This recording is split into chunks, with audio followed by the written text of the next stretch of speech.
Olá, sejam bem-vindos à terceira aula do nosso curso. Hoje nós vamos falar sobre os chamados paradigmas de programação. Como que você pode pensar isso? Bem, a ideia sempre é você criar uma estrutura lógica e justamente para você saber como desenvolver o código, existem modelos, formas de você basicamente agrupar as informações e desenvolver o teu código. Não existe uma que seja certa ou que seja errada, mas a comunidade cria esses padrões, e os dois padrões mais conhecidos hoje é a chamada programação orientada a objetos.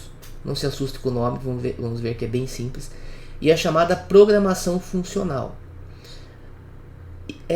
Em geral, hoje nós não vemos assim essas duas ideias tão dissociadas. Há muitas...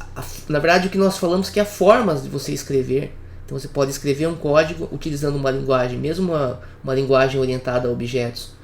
Você pode escrever um código de maneira funcional e vice-versa. Então é mais uma forma de você organizar as informações.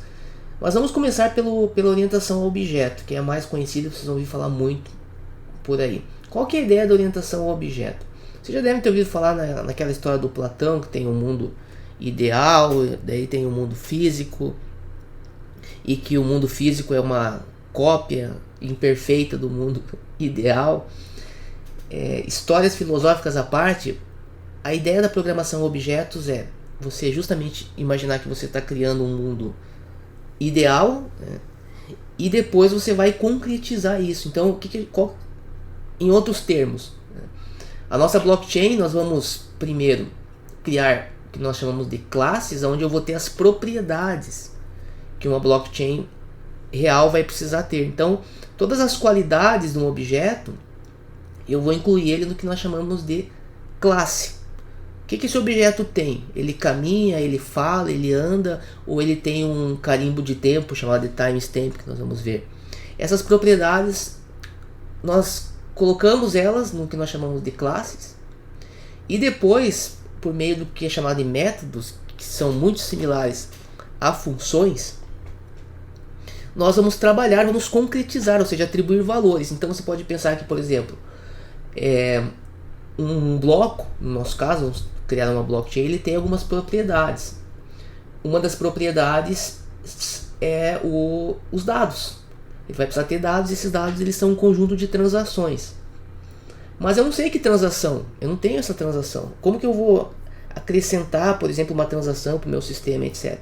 Aí para isso nós vamos utilizar os métodos. Então a diferença que existe entre basicamente a classe e os métodos é que nas classes eu vou ter as propriedades, as características que o objeto que eu vou criar. No nosso caso a gente vai criar um bloco, então a gente vai precisar criar uma classe bloco.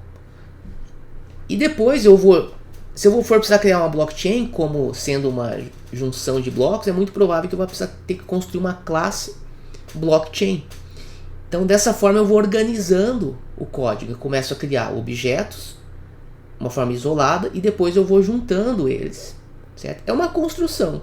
Você pode pensar como uma construção. E hoje nós vamos dar início à construção da primeira peça da nossa blockchain, que é justamente o bloco. E a primeira coisa que nós vamos fazer é justamente definir quais propriedades o nosso bloco ele vai ter. E para isso eu vou utilizar aqui a palavra reservada class. O que é a palavra reservada? É uma palavra que eu não posso utilizar para uma outra finalidade que não aquela já definida pelo criador da linguagem. Uma das palavras reservadas é class. E aí eu vou dar um nome para ela. Bem, se eu vou criar um bloco, poderia criar um carro. Aí eu escreveria carro e aí colocaria as propriedades, que cor que o carro tem. Mas não, no nosso caso é um bloco. É uma estrutura de dados, tá? É uma estrutura abstrata.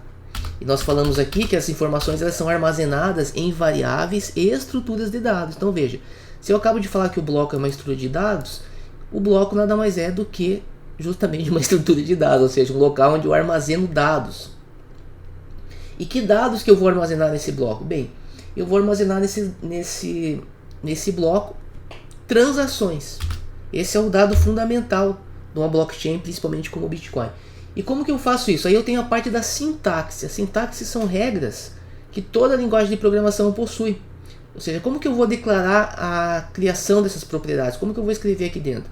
Bem, JavaScript tem uma regra, outras linguagens possuem outra regra, o Java possui outra regra, então tem uma linguagem chamada Java também, que é muito diferente do JavaScript.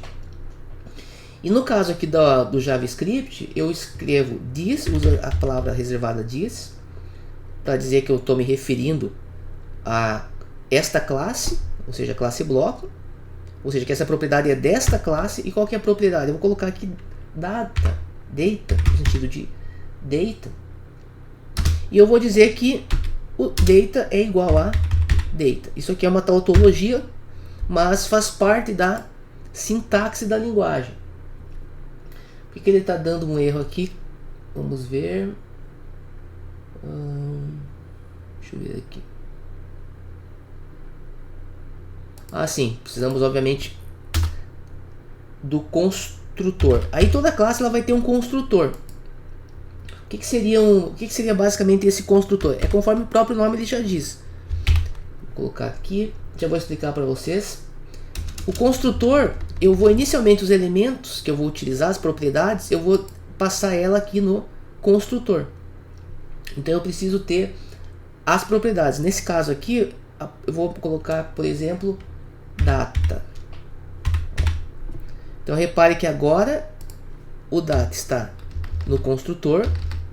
E aí eu vou precisar também aqui, colocar esta chave, abrir, fechar aqui. E aí veja que sumiu o problema. Então é muito importante que você se atente para estes elementos. Eu tenho a classe, veja aqui, a classe, ela vai delimitar exatamente aquilo que eu vou escrever dentro dela. O que eu vou escrever dentro dela? As propriedades que nosso objeto, qual que é o nosso objeto, o bloco vai ter. Nesse momento eu coloquei data, mas é exigido pela sintaxe da linguagem que para que eu possa fazer esse tipo de declaração eu preciso criar aqui um chamado constructor, e aqui dentro eu vou colocar o nome da propriedade. Então veja, o nome da propriedade vai ser dados. Nós vamos ver que depois esses dados vão ser um conjunto de transações. Se você pensar em termos de Bitcoin, são as transações de envio de criptomoedas de um agente para outro.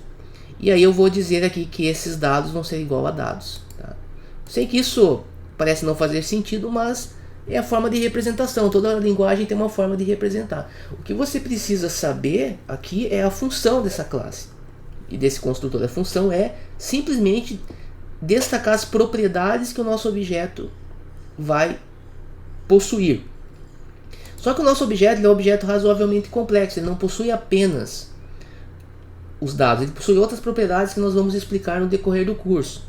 Uma outra propriedade é chamado hash.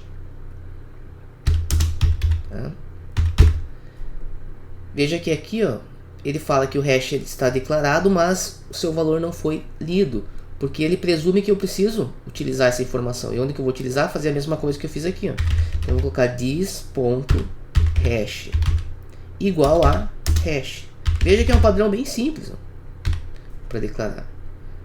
Por que eu coloquei o construtor? Veja como nós vamos ver que ele se assemelha a uma função. Mas eu coloquei essas informações dentro de chaves. E por que eu fiz isso? Uma característica sintática também da linguagem. Isso me permite que eu possa colocar os elementos independente da ordem. A ordem não vai importar, tá? Então por isso que eu vou utilizar aqui as chaves nesse momento, mas não precisaria necessariamente utilizar, tá? Qual que vai ser o outro elemento que nós vamos ter? Nós vamos ter um elemento chamado nonce. Tudo isso são pedaços de informação. Eu vou ter um elemento chamado difficulty. Eu vou ter um elemento chamado timestamp. Então, inicialmente, eu vou ter também o chamado last hash.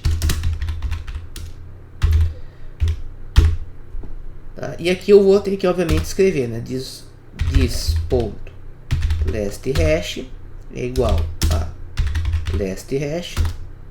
Ponto. Agora, this.last nonce é igual a nonce. Opa. Ó, por enquanto, difficulty timestamp, né? This ponto difficulty igual a difficulty e this ponto timestamp igual a timestamp. Então é o padrão. Aí você não deve se assustar com esses nomes. Por quê? Você tem que pensar que isso aqui são propriedades. Essa classe poderia ser, por exemplo, uma classe carro. Aí aqui dentro, em vez de ter data, hash, nonce, difficulty, etc., teria lá, por exemplo, as propriedades que um teu carro deveria ter. Qual a propriedade? O que um carro tem? Poderia ser uma árvore, poderia ser qualquer objeto do mundo. Estaria definido dentro do construtor. Então o que é importante você entender nessa aula? Que a classe é o local onde você vai basicamente declarar quais são as propriedades que o teu objeto vai ter. Então a ideia da orientação objeto, eu vou ter vários objetos e esses objetos, as propriedades são declaradas dentro das chamadas classes. E depois esses objetos eles vão interagir. Uma vez que, pense que um carro, por exemplo, ele é composto ele tem roda. Então se você fosse programar um carro, você teria que ter uma classe roda, entendeu? Algo do gênero. E essa que é a ideia, você vai pegar pensando em objetos e depois você vai fazer com que esses objetos interajam entre eles. Certo, pessoal? Acho que esse vídeo já ficou um pouco longo. Nós vamos ainda falar bastante sobre essas questões.